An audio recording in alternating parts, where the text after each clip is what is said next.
Seorang YouTuber itu mengaku menemukan sebuah goa misterius berbentuk huruf M. Dan ketika dia mendekat, katanya berasa badannya itu bergetar seluruh badan. Dia nggak berani masuk. Beberapa hari kemudian, dia memutuskan untuk ke situ lagi. Dan dia ternyata nggak pernah pulang lagi ke rumah, guys. Kenny Veach adalah seorang pendaki gurun dan sekaligus YouTuber. Tepatnya itu di Las Vegas, Amerika Serikat. Dia itu diketahui sering membuat vlog-vlog kecil di mana dia sering mendaki gurun-gurun di sekitaran situ. Di sebuah video, dia mengaku ketika dia berjalan di area gurun, tepatnya itu di daerah Nevada, dia pernah menemukan sebuah goa yang katanya berbentuk huruf M. Dan ketika dia mendekati goa tersebut, badannya itu bergetar kayak merinding banget. Sehingga dia memutuskan untuk pulang, tidak berani memasuki goa tersebut. Nah, karena dia cerita begini, ternyata subscribersnya itu banyak yang komen, kalau berani coba datengin gurun itu lagi dan cari goanya dan buktiin ke kita lewat video. Karena merasa tertantang, akhirnya beberapa hari kemudian dia mencoba lagi untuk mencari goa tersebut. Pencarian di video kedua, ternyata dia nggak menemukan apa-apa. Dia bingung, kok goa ini nggak ketemu lagi gitu. Karena komennya semakin menantang dia lagi,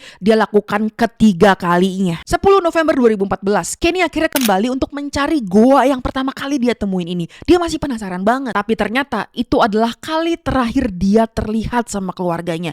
Karena setelah tersebut, gak ada laporan dia pulang ke rumah dan keluarganya mulai panik. Pencarian pun dilakukan dan mobilnya itu ditemukan di titik awal pendakian. Sementara handphonenya itu ditemukan di sebuah tempat yang kayak lubang tambang gua gitu. Tapi setelah itu gak ada jejak lain, gak ada tubuhnya, gak ada peralatan tambahan yang berceceran, gak ada bekas langkah yang mengarah jelas ke lokasi tertentu. Dan sampai sekarang orang-orang masih bingung goa M yang dia maksud itu goa yang seperti apa dan di mana. Ternyata setelah dicari tahu, goa tersebut itu lokasinya di area wilayah latihan militer Nellis Air Force Base dan gak jauh dengan zona yang namanya itu Area 51 di Amerika. Teori dia diculik sama militer, teori dia diculik alien, semuanya beredar karena emang gak ada jejaknya sama sekali. Dan kasus hilangnya Kenny Veach ini menjadi misteri yang belum pernah dipecahkan sampai sekarang.